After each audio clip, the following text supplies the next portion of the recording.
నెల్లూరు జిల్లా మాల ఉద్యోగుల ఆత్మీయ సమావేశానికి వచ్చిన జేఏసీ చైర్మన్ దేవిప్రసాద్కి ఘన స్వాగతం పలికిన స్వర్ణ వెంకయ్య, విజయ్ కుమార్, మందాకృష్ణ మాదిగ తమ స్వార్థం కోసమే ఎస్సీ వర్గీకరణ చేయాలని అడుగుతున్నాడని తీవ్రంగా మండిపడ్డారు. దేవిప్రసాద్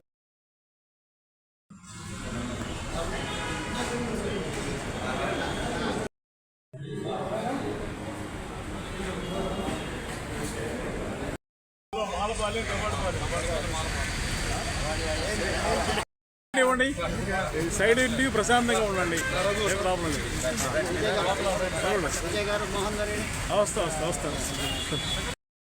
విషయమే తెలియదు. రాజ్యాంగ స్ఫూర్తి ఏది నీలో? రాజ్యాంగం చెప్తుందా నేను నిలుపుకోమని? ఆర్టికల్ 344 ప్రకారంగా ప్రెసిడెంట్ పవర్ ఉంది. ఇంకొకటి ఎక్కువ విషయం చెప్తాను. ఆ తీర్పులో కూడా 2 కండిషన్లు పెట్టింది కదా. కులగణం జరగాలి, ఎంపెరికల్ డేటా ఉండాలి. ఈ 2 కూడా ఇప్పుడు లేవు. రెండోది డిసెంట్ నోట్ రాసిన ఒక జడ్జి కాదు, నెల 3 7వ జడ్జి. నేను దీంట్లో అంగీకరించట్లేదు. ఆమె కరెక్ట్గా చెప్పింది. ఒక లేడీ జడ్జి అయినా చాలా మంచి రాజ్యాంగ స్ఫూర్తితో చెప్పింది. ఏం చెప్తుంది? మీరు ఈ కులాలన్నింటినీ అణగారిపోయిన కులాలు, అంటరాని కులాలనే కదా వర్గీకరణ ఇచ్చింది రాజ్యాంగం. మీరు ఇందులో కూడా మళ్ళీ కులతత్వం చూపిస్తున్నారు వర్గీకరణ ద్వారా. కులతత్వమే కదా మరి. ఈ కులాలకి కులాల పేరు పెట్టలేదు ఆయన. షెడ్యూల్డ్ క్యాస్ట్ అని పెట్టాడు. మాల, మాదిగా అని పెట్టలే ఆయన. అది పెట్టింది ఏంటి? Scheduled caste. కానీ ఇప్పుడు మళ్ళీ వర్గీకరణ ద్వారా కుల ప్రశ్న వస్తుందా, కులగడం జరుగుతుందా? కాబట్టి కులాల యొక్క ప్రాణం జరుగుతుందా, వాళ్ళ సంఘర్షణ వస్తుందా? విడిపోతామండి. నేను బి అనుకున్నాం అనుకోండి, ఇక నేను ఎప్పుడు ఏ ఓడితో తిరుగుతాను, నేను బి ఓడుతున్నాను ఉన్నాను, నాకు అవసరం లేదు అంటు. అదే కలిసి ఉన్నాం అనుకోండి, మన అంతరం ఒకటే తిరుగుతాం. అది తేడా ఇక్కడ అండి.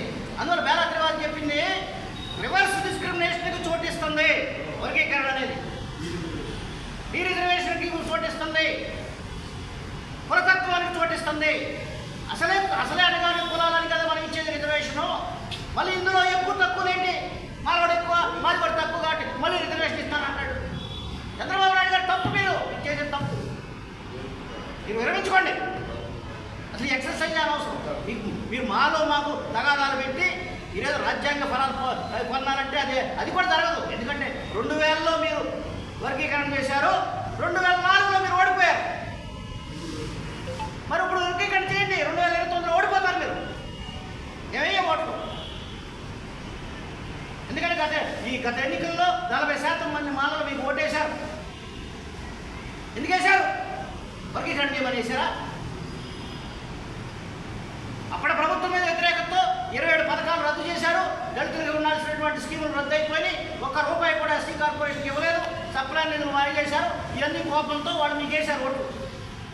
మిమ్మల్ని వర్గీకరణ చేయమని వేశారా? నేను ప్రశ్నిస్తున్నా. నేను తెలుగుదేశం వాడిని, కానీ ఇదే విషయం మీద మీతో విభేదించి నేను బయటకు వచ్చా మీ పార్టీ నుంచి. అలాగే అందరూ బయటకు వస్తారు. రేపు ఎన్నికలు అందరూ బయటకు వస్తారు. మేము ఎవరో ఓటేయం మీకు. మీరు వర్గీకరణ చేస్తే ఎవరో ఓటేయం. అది చేయడం ద్వారా మాదిగ చేయడం కొద్దో గొప్ప అనేది అందులో కవర్ అవుతారు. అంతేగాని రాజ్యాంగంలో ఏర్పాటు చేసినటువంటి అంబేద్కర్ గారి యొక్క రిజర్వేషన్ విధానాన్ని మీరు మార్చితే మాత్రం మేము ఒప్పుకోము. ఈ నిధుల్ని కలిపి మొత్తం వాడాలి అని చట్టం ఉంది. మీరు ఉన్నదాన్ని ఓడరు, మిగిలిపోయిన దాన్ని క్యారీ ఫార్వర్డ్ చేయరు, మళ్ళీ కొత్త సంవత్సరంలో నిధులు కేటాయించరు, అన్నీ డైవర్ట్ చేసుకుంటే వెళ్ళిపోతే మీకు చట్టం ఎందుకు? ఈ చట్టంలో ఉన్నటువంటి అంశాలను మీరు ఎందుకు మరి అమలు చేయడం లేదు?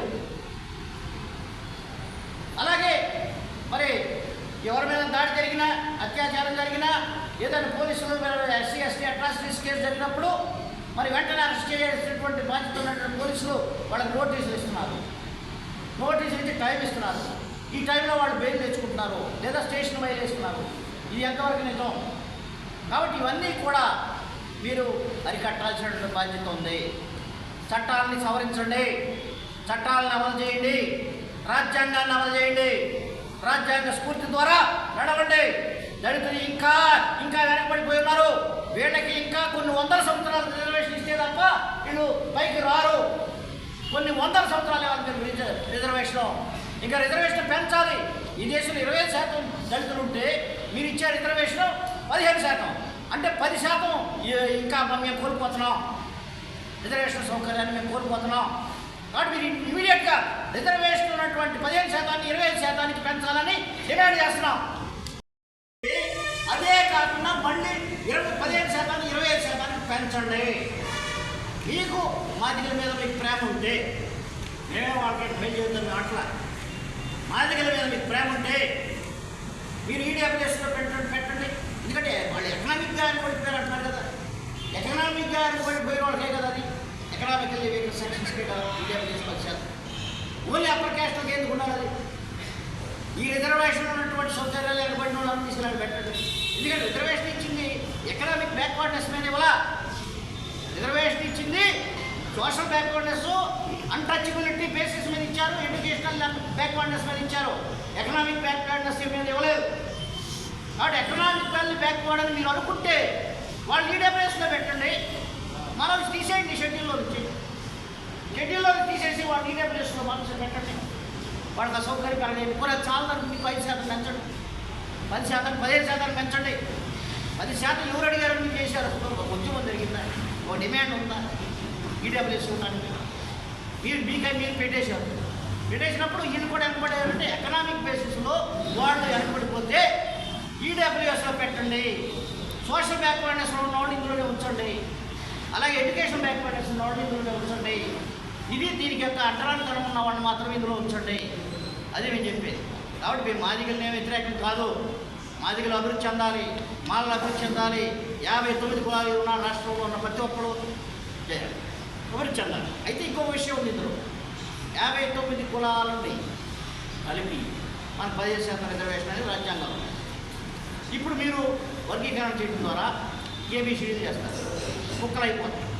కుక్కలు అయిపోయినప్పుడు ఒకరికి 1% ఇస్తున్నారు, ఇంకోటి 2% ఇస్తారు, లేదా 3% ఇస్తారు, ఇంకోటి 5% ఇస్తారు, 10%. ఇప్పుడు నేను 15% ఉంటే 15%లో పోటీ పడవచ్చు. ఇప్పుడు ఒక కులం ఉంటుందండి, వాళ్ళకి ఎక్కువ మంది జనాభా ఉండదు, వాళ్ళ 1% కూడా లేరనుకుంటాం. కానీ 15%లో పోటీ పడే అర్హత ఉండాలి. ఇప్పుడు మీరు వాళ్ళని డివైడ్ చేసి మీరు వాళ్ళకి 6% ఇచ్చారంటే 15%లో పోటీ పడే అర్హత కోల్పోతున్నారు. 59 కులాలకి రిజర్వేషన్ పర్సంటేజ్ ఎలా ఇస్తాం? అందుకని అంబేద్కర్ గారు కలిపి ఉంచారు. అందరినీ కలిపి ఉంచి మీరు ఆ యొక్క 15% ఫలాల్ని అనుభవించినది ద్వారా ఏముంటాయి? ఎవరికో వాడికి ఎన్నో కాలిచ్చి ఒకడికి చేసినంత మాత్రాన అది ఏమన్నా అభివృద్ధి చెందిపోతుంది కులవంతా. మాకు ఎస్సీ సప్లాన్ నిధులు వేల కోట్ల రూపాయలు ప్రతి సంవత్సరం విడుదల చేయాల్సినటువంటి దాన్ని మీరు డైవర్ట్ చేస్తున్నారు. డైవర్ట్ చేసి వేరే కార్యక్రమాలకు వాడుతున్నారు. ఆ డబ్బంతా మా వాడికి వాడితే కానీ స్వయం ఉపాధి పథకాలకు వాడాలి, అలాగే చిన్న కుటీర పరిశ్రమకు వాడాలి, అలాగే స్కిల్ డెవలప్మెంట్కి వాడాలి, అలాగే ఉన్నతమైనటువంటి స్వయం ఉపాధి పథకాలలో వాళ్ళు ఆరితేరటానికి కావాల్సినటువంటి ట్రైనింగ్ ఇవ్వాలి, విదేశీ విద్యకి ఇవ్వాలి. ఇలాంటి బోల్డ్ కార్యక్రమాలు చేయొచ్చు ఎస్సీ సప్లాన్ నిధుల ద్వారా. చట్టం ఉంది అక్కడ, ఎస్సీ సప్లాన్ చట్టం.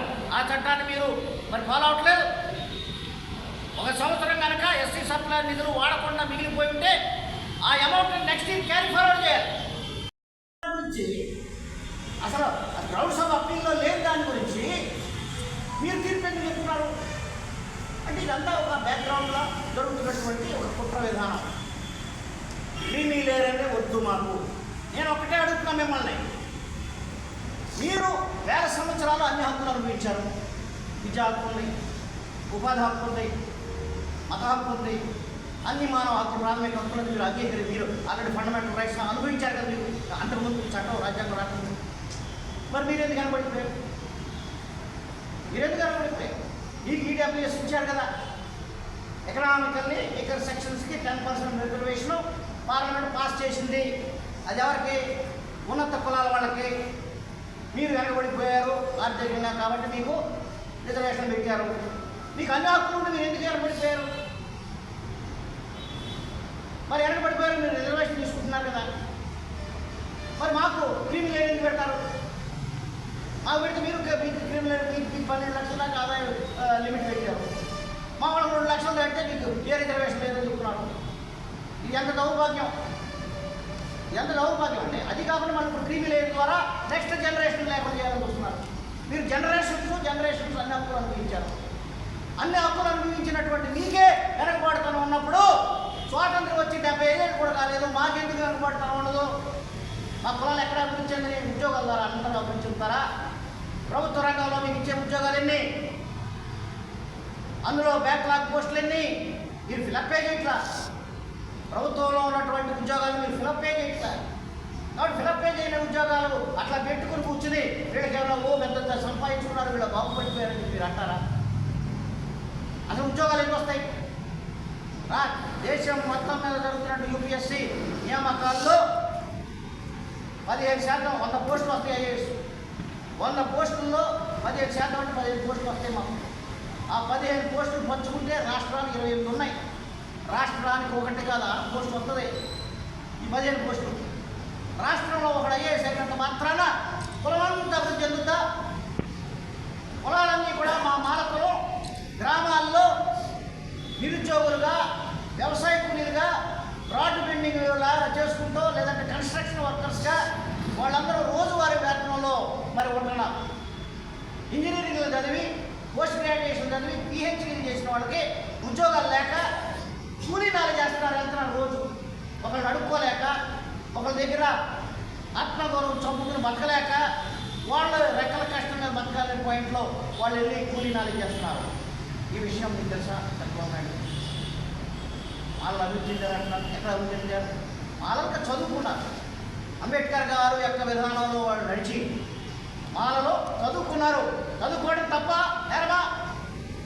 చదువుకుంటే వాళ్ళ ఆర్థిక పరిస్థితి మెరుగుపడిపోయిందా? ఇవాళ పీజీలు చదివి ఎంటెక్లు చదివిన వాళ్ళకి సైకిల్ కూడా లేదు, బస్సులో ప్రయాణం చేస్తున్నారు. మరి ఆ విషయం మీకు తెలుసా? మీరు ఏమి డేటా లేకుండా, మీరు ఏమి దాని మీద రీసెర్చ్ చేయకుండా ఏదో కొన్ని కులాలు అభివృద్ధి చెందని, ఏదో కొన్ని కులాలు వెనకబడింది. ఎక్కడ మందా కృష్ణమాది కులం ఎక్కడ వెనకబడింది, ఎలా వెనకబడింది అని చెప్పమానండి. వాళ్ళకి మిడ్ క్యాప్ ఉంది, మాకే కార్పొరేషన్ లేదు. మిడ్ క్యాప్ అనేది ప్రత్యేకంగా ఉంది వాళ్ళకి, మాకు ప్రత్యేకమైన కార్పొరేషన్ ఎక్కడ ఉంది? ఆర్ఆర్ మిశ్రా కమిషను ఇప్పుడు చేయాల్సిన అవసరం లేనే లేదు. ఎందుకంటే ఆర్ఆర్ మిశ్రా కమిషన్లో వాళ్ళకి ఇచ్చినటువంటి విధి విధానాలు 2 నెలల్లో మీరు రిపోర్ట్ ఇవ్వండి, ఉన్న డేటా ప్రకారం చేయండి అంటారు. సుప్రీంకోర్టు జడ్జిమెంట్ ఏం చెప్పింది? మీకు కులగణన చేయాలి. కులగణన లేకుండా ఏ కులం ఎంతమంది ఉన్నారనేది జనాభా నిష్పత్తి తెలవదు. కాబట్టి మీరు వర్గీకరణ చేయాలంటే ముందు ఏ కులం ఎంతో జనాభా ఉందనేది తెలియాలి. కాబట్టి కులగణన చేయాలి. రెండవది, ఏ కులం వెనకబడిపోయిందనే దాని మీద, వెనకబాటుతనం మీద ఎంపెరికల్ డేటా ఉండాలి. ఈ ఎంపెరికల్ డేటా అనేటువంటి గ్యాదర్ చేయకుండా, ఈ 2 చేయకోకుండా మీరు వర్గీకరణ చేస్తే మళ్ళీ మీరు సుప్రీంకోర్టుకు రావచ్చు, దాన్ని ఛాలెంజ్ చేయొచ్చు అని చెప్పి సుప్రీంకోర్టు చెప్పడం జరిగింది. ఇప్పుడు ఈ 2 మీద ఒక్క మనిషి, ఒక్క 1 మ్యాన్ కమిషన్ ఎలా డేటా గ్యాదర్ చేస్తుంది? ఇంత అనుభవం ఉన్న మన ముఖ్యమంత్రి గారు, నేను అడుగుతున్నాను మిమ్మల్ని, ఒక్క వ్యక్తి కమిషనర్ నియమించినటువంటి ఆర్ఆర్ మిశ్రా గారు ఇంత డేటాని ఎలా సంపాదిస్తాడు? కులగణన ఎలా చేస్తాడు? ఎంపెరికల్ డేటా బ్యాక్వర్డ్నెస్ ఎలా తీసుకుంటాడు? దాని మీదే తెలంగాణ ప్రభుత్వం ఆల్రెడీ కులగణన మొదలుపెట్టింది. చాలా వరకు జరుగుతుంది. ఈ ఆదాయం ఎంత, ఈ ఆస్తి ఎంత, ఈ ఆ డేటాలన్నీ ఇంటింటికి వెళ్ళి చేస్తుంది. మరి అదేవిధంగా మీరు ఎందుకు చేయరు? ఇప్పుడు తొందరపడి మీరు కమిషన్ వేయాల్సిన అవసరం ఉంది. కమిషన్లో 2 నెలల్లో రిపోర్ట్ ఇవ్వమని చెప్పాల్సిన అవసరమే ఉంది. కమిషన్ని 2 నెలల్లో చేయమని ప్రభుత్వం జీవో ఇస్తే మందాకృష్ణ 15 రోజుల్లోనే కంప్లీట్ చేయమంటారు. 15 రోజుల్లోనే కావాలంటారు ఆయన రిపోర్ట్. 15 రోజులు ఎలా ఇస్తారంటే అసలు ఈ రిపోర్ట్నే మేము ఒప్పుకోం, ఈ కమిషన్నే ఒప్పుకోం. మేము go back RR Mishra commissioner మనం యాజిటేషన్ చేయాలి. ఈ ఊళ్ళో వస్తాడు ఆయన, మన ప్రతి ఊళ్ళు తిరుగుతాడు ఆయన. కమిషన్ అభిప్రాయాలు తీసుకోవడానికి మన సంఘాల దాకా వస్తాడు. వచ్చినప్పుడు గో బ్యాక్ ఆర్ఆర్ మిశ్రా, కులగణన జరగకుండా మేమేం చెప్పాం, ఏంటి ఎంపెరికల్ డేటా తీయకుండా. ఈయన మాత్రం ఏం చెప్తాడు? ఆయన మాత్రం ఏం చెప్తాడు? కులగణన డేటా లేకుండా. రెండవది, సుప్రీంకోర్టు జడ్జిమెంట్ ఏం చెప్తుంది? వర్గీకరణ చేసుకోవచ్చు. హెరిడేటరీ కులాలు ఉన్నాయి, ఇవన్నీ హోమోజినస్ కులాలు కాదు. హెట్రోడి హెట్రోజినస్ కులాలు ఇవన్నీ అని చెప్పి తీర్పించినప్పుడు హెట్రోజినస్ అనే దాని మీద నీ డేటా ఎక్కడ ఉంది? కొన్ని కులాలు ముందుకు వెళ్ళి కొన్ని కులాలు వెనక్కి సుప్రీంకోర్టు జడ్జిమెంట్ ఇస్తుంది. ఏ కులం ఎందుకు ముందుకెళ్ళిందనే దాని మీద నీ డేటా ఏంటి? డేటా లేకుండా తీర్పించారు. హెట్రోజినస్ అంటారు. ఒక బ్రాహ్మణులోనే అనేక మంది బ్రాహ్మణులు ఉన్నారు. వైదిక బ్రాహ్మణులు, నియోగ బ్రాహ్మణులు, ఆ బ్రాహ్మణులు, ఈ బ్రాహ్మణులు అని చెప్పి బోల్డ్ని వాళ్ళు హెట్రోజినస్ బ్రాహ్మణ్స్ ఉన్నారు. వాళ్ళందరూ బ్రాహ్మణ్సే కదా. మరి అలాగే అనేక 12 కులాలన్నింటి కలిసి షెడ్యూల్ క్యాస్ట్ చేశారు. మేము షెడ్యూల్ క్యాస్టే, మాకేం హెట్రోజినిటీ లేదు. మేమంతా అంటరాని వాళ్ళమే, మేమంతా కూడా మరి అడుగులకు పడిన వాళ్ళమే. అందరికీ కామన్ క్వాలిటీ ఏంటంటే అంటారు. ఆ క్వాలిటీ మీద మమ్మల్ని రిజర్వేషన్లో పెట్టారు. ఆ రిజర్వేషన్ పెట్టినప్పుడు హోమోజినిటీ ఉంటుంది, కానీ హెట్రోజినిటీ ఎలా ఉంటుంది? హెట్రోజినియస్ క్యాస్ట్లు ఉన్నాయని చెప్పి ఆయన జడ్జిమెంట్ ఇవ్వటం తప్పు. దాని మీద ఆయన డేటా ఏది? రెండోది, కొన్ని కులాలు ముందుకెళ్ళి అభివృద్ధి చెంది కొన్ని కులాలు అభివృద్ధి చెందలేదు అనేటటువంటి విషయం మీద మీ డేటా ఏ డేటాతో అంటున్నారు? ఆ మాట మీరే చెప్తున్నారు పక్కన డేటా లేదని. డేటా లేకుండా మీరు ఎలా చెప్తారు? అది కాకుండా ఇందిరా సహాయం కేసు అని ఉంటుంది. బీసీలను ఏబీసీలుగా వర్గీకరించినప్పుడు ఆ కేసులో కొన్ని ఇలాంటి అభ్యంతరాలు వచ్చినాయి. ఆ అభ్యంతరాల్లో ఏం చెప్పారంటే కొన్ని కులాలు డెవలప్ అయ్యాయి కాబట్టి అది బీసీ కులాలను తీసేయాలి అని ఆర్గ్యుమెంట్ చేశారు. ఆర్గ్యుమెంట్ చేసినప్పుడు ఆమె ఏమొచ్చిందంటే తీర్పు, కొన్ని కులాల్లో కొంతమంది వ్యక్తులు అభివృద్ధి చెందినంత మాత్రాన మొత్తం కులాలు అభివృద్ధి చెందినట్టు కాదు. అలాగే మా యొక్క మాలల్లో ఒకళ్ళిద్దరు ఐపీఎస్లు అయినంత మాత్రాన మొత్తం కులం అభివృద్ధి చెందినట్టు కాదు. కాబట్టి సేమ్ సుప్రీంకోర్టు అది ఆల్రెడీ అంగీకరించింది ఆ యొక్క విధానాన్ని. అది కానీ క్రేజీ లేనటువంటిది ఎస్సీలకు వర్తించదు అని చెప్పి ఇదివరకే ఒక తీర్పు ఉంది. ఇప్పుడు క్రీమీ లేయర్ పెట్టాలంటారు. అసలు ఈ జడ్జిమెంట్లో క్రీమీ లేయర్ ఆస్పెక్ట్లో అసలు అది అన్సోలిసిటెడ్ డిమాండ్. అందులో కూడా ఏం చెప్పారంటే అసలు అడగలేదు, మేము వాళ్ళు ఎవరు అడగలేదు మాకు క్రీమీ లేయర్ పెట్టాలని. అడగని దాన్ని తీర్పిస్తాడంటే ఎవరు ఎక్కడైనా ఉందో అసలు అంటే ఏదో అనుకుంటున్నాము. జడ్జిలో తీర్పిస్తే అటు పడి ఉంటుంది. మనం రేపు క్రీమీ లేయర్ ఇష్యూని అప్లై చేయొచ్చు. అప్లై చేసినప్పుడు వీళ్ళందరూ కూడా నోళ్ళు మూతపడతాయి. సుప్రీంకోర్టు చెప్పాం. విడిపోయి అన్నదమ్ముల్లాగా ఉందని చెప్పి కూడా నిన్న మందకృష్ణ మాది కూడా మాట్లాడుతుంది. అయితే 59 కులాలు కూడా అందరూ ఒప్పుకున్నారు, కానీ ఒక మాల కులమే ఒప్పుకోలేదని నిన్న మందకృష్ణ. అది అవాస్తవం. 59 కులాలు వ్యతిరేకిస్తున్నాయి ఈ యొక్క వర్గీకరణని. ఆయన 59 కులాలు వచ్చిందా ఏంటి? 59 కులాలు వ్యతిరేకిస్తున్నాయి. ఈవెన్ మాదిగలు కూడా వ్యతిరేకిస్తున్నారు. వాళ్ళకి తెలుస్తుంది. రాజ్యాంగం తెలుసుకున్న తర్వాత ఈ యొక్క అంబేద్కర్ చేసినటువంటి ఈ యొక్క ప్రయోజనాలు చూసుకున్న తర్వాత ప్రయోజనం పొందిన మాదిగల్లో కూడా క్రీమీ లేయర్ వస్తే మాకు నష్టం జరుగుతుంది అనే విషయం వాళ్ళకి తెలుసు అంటే. అలాగే వర్గీకరణ ద్వారా మన పర్సంటేజ్ 15 నుంచి 3-4% 5% పడిపోతామని తెలుసు. మీకు 5%లో పోటీ పడటం మంచిదా, 15%లో పోటీ పడటం మంచిదా? అంటే ఈ లాజిక్ వాళ్ళకి తెలియక చేస్తున్నారు. మందాకృష్ణ మాదిగ చేసేది కృత్రిమమైనటువంటి ఉద్యమము. ద్వారా గుంటూరులో చేసి వాటిని ప్రభుత్వానికి పంపిస్తాం. ప్రభుత్వం అంగీకరిస్తే ఓకే, మాకు అభ్యంతరం, మేము ఆనందంగా ఉంటాం.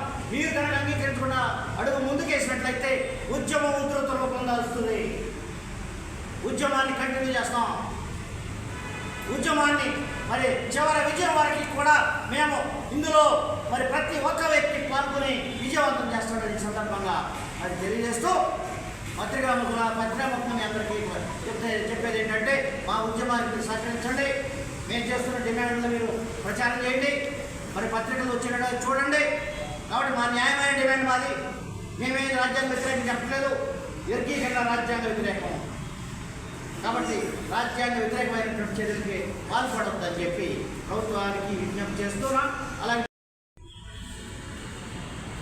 మందాకృష్ణ తన స్వార్థం కోసం, తన యొక్క నాయకత్వం కోసం, తన వ్యక్తిగత ప్రయోజనాల కోసం చేస్తున్నటువంటి ఈ యొక్క ప్రయత్నాలన్నింటినీ మీరు తోడ్పాటు ఇవ్వద్దు. మీరు ముఖ్యమంత్రిగా మీరు మాలలకి ముఖ్యమంత్రి, మాదిగలకు కూడా ముఖ్యమంత్రి, 59 కులాలకి ముఖ్యమంత్రి మీరు, అలాగే మొత్తం రాష్ట్ర ప్రజలందరికీ ముఖ్యమంత్రి. కాబట్టి ఏ కులాన్ని మీరు ద్వేషించకూడదు, ఏ కులాన్ని మీరు అధికంగా ప్రేమించకూడదు. అందరినీ సమదృష్టితో, సమభావంతో, సమతాభావంతో మీరు ఉండాలి. మీరు అంబేద్కర్ విధానంలో ఉండాలి. అంబేద్కర్ మించిన వాడు ఎవరు లేరు రాజ్యాంగంలో. కాబట్టి రాజ్యాంగంలో పెట్టింది విభజనవాదం పెట్టలేదు, ఆయన సమైక్యవాదం పెట్టాడు, అందరం కలిసి ఉండమని పెట్టాడు. దాన్ని అర్థం చేసుకోండి, అది మేము చెప్పేది. సో ఈ రకమైనటువంటి డిమాండ్స్ అన్నింటినీ మేము చేస్తూ ఈ నెల 15వ తారీఖున 15వ తారీఖు డిసెంబర్ 15, 2024 నాడు గుంటూరు నల్లపాడులో మాలల మహాగర్జన అనేటటువంటి సభను నిర్వహిస్తున్నాం. రాష్ట్ర వ్యాప్తంగా తిరుగుతున్నాం. రాష్ట్ర వ్యాప్తంగా మాలలందరూ చైతన్యవంతం చేస్తూ, ఆల్రెడీ చైతన్యవంతుల వాళ్ళు కానీ వాళ్ళందరూ ఐక్యం చేస్తూ మేమంతా పెద్ద ఎత్తున అన్ని సంఘాలు కలిసి సమైక్యంగా మరి అఖిల భారత మాల సంఘాల జేఏసీ ద్వారా ఈ యొక్క సమావేశం జరుగుతుంది. ఇది పెద్ద ఎత్తున రాష్ట్ర వ్యాప్తంగా, అలాగే కర్ణాటక నుంచి, తెలంగాణ నుంచి, మహారాష్ట్ర నుంచి అనేక మంది దళితులు వస్తున్నారు దీనికి. కాబట్టి మీరందరూ కూడా ఆంధ్రప్రదేశ్లో ఉన్న ప్రతి మాదిగ అలాగే 59 కులాలందరూ కూడా ఈ సమావేశానికి వచ్చి దీన్ని దిగ్విజయం చేసిందిగా మేము విజ్ఞప్తి చేస్తానికి వచ్చాం. ఇక్కడ సపోర్ట్ లేదు, మాదిగలు ఎవరో కూడా అది కోరుకోవడం లేదు. మాదిగల ఓటు బ్యాంకు సాధించడం కోసం ఒక రాజకీయ పార్టీ లేపినటువంటి నాయకుడు అతను. వాళ్ళ డబ్బుతో నడుస్తాడు, వాళ్ళ కేడర్తో నడుస్తాడు, వాళ్ళ యొక్క సిద్ధాంతాలతో నడుస్తాడు. కాబట్టి ఇతను మనువాది. దళితుల్లో విడదీసి ఎవడైనా అంతే కాదు, ఎవరైనా మనువాది.